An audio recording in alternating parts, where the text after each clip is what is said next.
وقيبتي شناد baahinta xafladda qalinjabinta dufcadii labaad ee College-ka Horn of Africa College qeybtiisa Laascaanood. Markan waxaa kelmad qiimo badan soo jeedinaya gudoomiyaha guud ee ardayda ee College-ka Horn of Africa College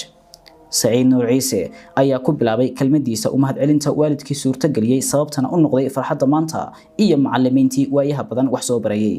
awalan waxaa mahad iskale Allah subhanahu wa ta'ala oo maanta inuu ku kulmiyay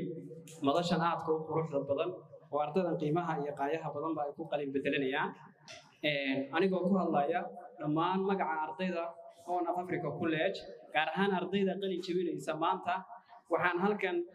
soo dhaweynaynaa oo si gaar ah oo maamuus leh aan u soo dhaweynaynaa dhammaan marti sharafta ka soo qayb gashay xalfadan madaxda qaybaheeda kala duwan macallimiinta waalidiinta hooyooyinka iyo aabayaasha iyo walaalayaasha dhammaantiin